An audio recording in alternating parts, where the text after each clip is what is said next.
L'Amazonie est-elle vraiment le poumon de la Terre, comme le décrivent de nombreux internautes et notre président Emmanuel Macron? La forêt amazonienne produit-elle réellement 20% de notre oxygène? C'est ce que nous tenterons de voir lors de cette vidéo. Bonjour à tous, installez-vous confortablement, vous regardez Green Pill. La forêt amazonienne est le poumon de la planète, elle produit 20% de notre oxygène. Voici l'une des phrases que l'on entend le plus à propos de cette dernière, que ce soit par monsieur et madame tout le monde sur Twitter, ou bien par les dirigeants les plus influents de la planète. Tout d'abord, qu'est-ce que la forêt amazonienne? La forêt amazonienne, également connue sous le nom d'Amazonie, est une forêt équatoriale d'Amérique du Sud.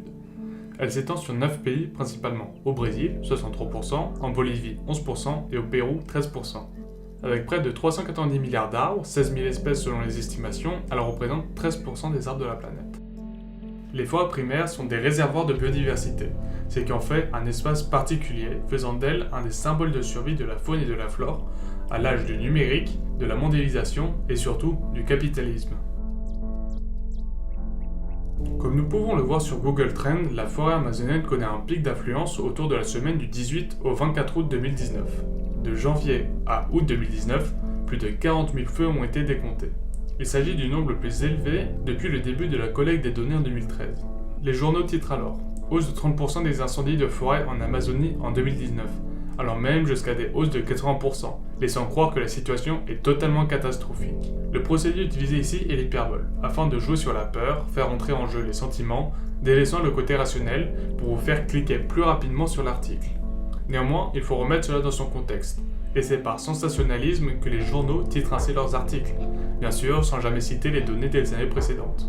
Certes, l'année 2019 a été particulièrement compliquée pour l'Amazonie, néanmoins, cela s'inscrit dans une période d'une dizaine d'années où les feux de forêt au Brésil ont été en forte baisse. L'Amazonie, alors qu'elle brûlait en partie, créa l'émotion chez les personnalités politiques et publiques, impliquant un raz-de-marée d'indignation, surtout sur les réseaux sociaux, face au président récemment élu, Jair Bolsonaro, et sa politique qui viserait à exploiter davantage les ressources naturelles du Brésil. L'origine de ces feux est purement de raison anthropique, c'est-à-dire venant de l'homme. Cela est dû à l'exploitation forestière et à la pratique de la culture sur brûlis, qui consiste à brûler une terre pour défricher la végétation présente et, du même coup, fertiliser le sol grâce à la cendre produite. Près de 70% de la déforestation est causée pour l'élevage bovin. On ajoute à cela près de 30% pour l'agriculture, qui est destinée à nourrir les animaux avec du soja et de la canne à sucre, et le reste pour la sylviculture ou la construction d'infrastructures. Le Brésil est aujourd'hui l'un des plus grands pays du monde à produire de la protéine animale. En 2019, le pays était le premier exportateur mondial de viande de poulet. C'était également le deuxième producteur de bœuf, le troisième producteur de lait, le quatrième producteur de porc et le septième producteur d'œufs. De même, il est le premier producteur mondial de canne à sucre, de soja, de café. C'est l'un des 5 plus grands producteurs de maïs, de tabac et de coton, et c'est l'un des 10 plus grands producteurs mondiaux de cacao, de noix de cajou et d'avocat. Il fait également partie des 15 plus grands producteurs mondiaux d'arachides, de figues, de caoutchouc naturel et surtout d'huile de palme. Il est donc évident dans la logique capitaliste d'exploiter les terres en passant par la culture sur brûlis. C'est d'ailleurs la volonté de Jair Bolsonaro. Proche de l'industrie agroalimentaire, le gouvernement permet à celle-ci d'accaparer davantage de terres, au détriment des communautés indigènes et de la protection de l'environnement. Surtout qu'il déclare ouvertement sa volonté développementaliste, qui implique, comme son nom l'indique, un développement massif de l'industrie. Malgré l'origine humaine des feux, il faut aussi prendre en compte les facteurs naturels.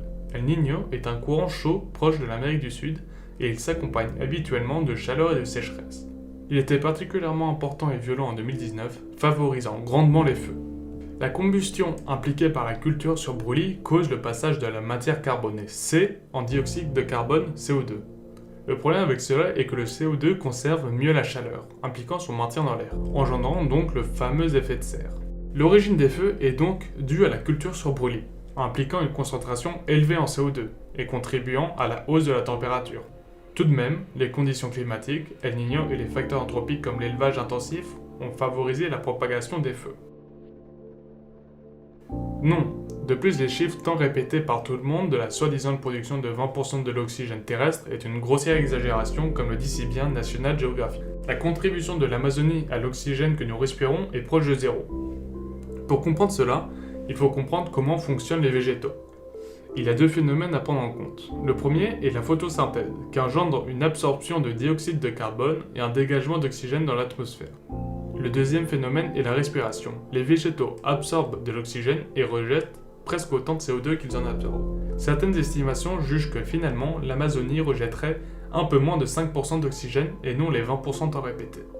Jusqu'à présent, l'Amazonie possédait un bilan carbone positif. Mais depuis 2021, ce bilan est devenu négatif car la forêt, en ayant perdu une partie de sa biomasse, émet plus de carbone que d'oxygène.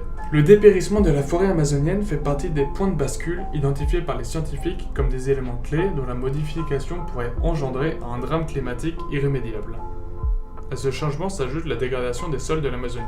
Sans pour autant la détruire totalement, les arbres fragilisés en bordure de zones déforestées, il y a des coupes sélectives, des petits incendies et la mortalité des arbres est liée à la sécheresse. L'Amazonie ne se régénère pas aussi bien que l'on pourrait espérer. À cause de la déforestation et de la dégradation, la forêt a perdu de sa biomasse. L'Amazonie brésilienne a ainsi émis environ 18% de plus de carbone qu'elle en a absorbé, dont 4,45 milliards de tonnes rejetées contre 3,78 milliards de tonnes stockées.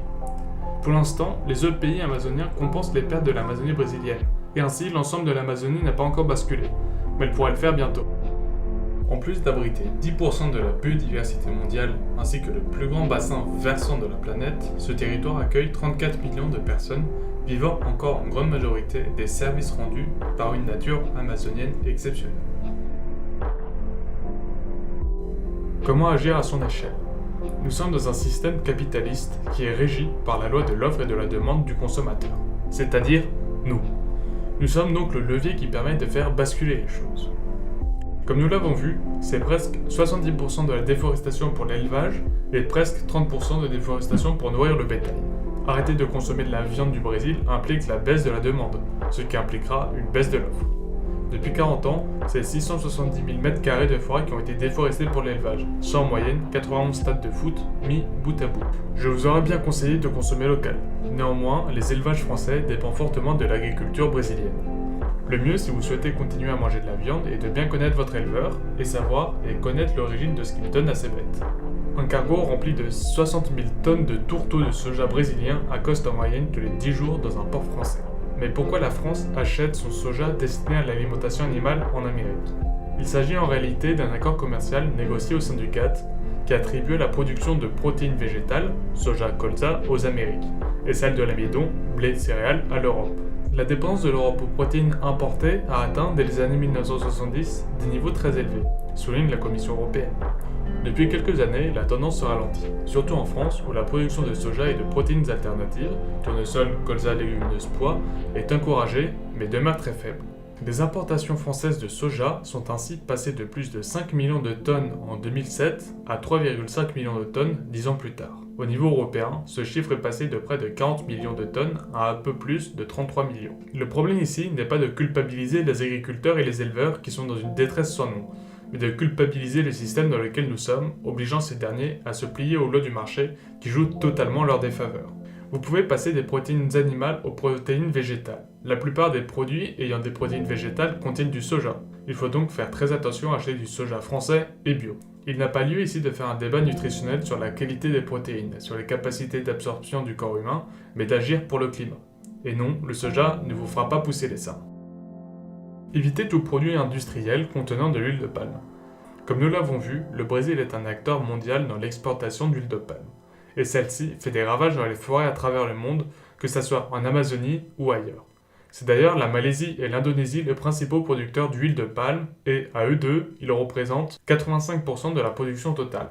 L'industrie de l'huile de palme est responsable de 20% de la déforestation mondiale. La culture du palmier à huile est responsable de la disparition de quasiment la totalité des forêts vierges en Malaisie. 193 espèces animales sont en danger critique d'extinction, privées de leur habitat naturel à cause de l'huile de palme. Orang-outans, tigres, éléphants, rhinocéros, insectes, reptiles, oiseaux. Mais aussi les populations locales sont mises en danger. Produits cancérigènes et neurotoxiques, dont l'industrie de l'huile de palme est hyper consommatrice, travail forcé, travail des enfants, expropriation, glissement de terrain, assèchement des cours d'eau, appauvrissement et imperméabilité des sols. L'huile de palme est exploitée avant tout au profit des grandes multinationales. Pour savoir si votre produit contient de l'huile de palme, voici des photos pour vos cosmétiques.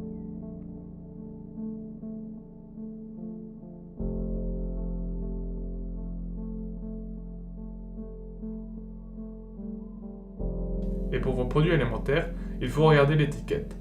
Si est présent l'ingrédient huile de palme, alors l'huile de palme est présente, et l'huile de palme peut se cacher sous l'appellation graisse végétale. Je vous mets en description un site qui répertorie les aliments contenant. Planter des arbres à distance et financer des ONG.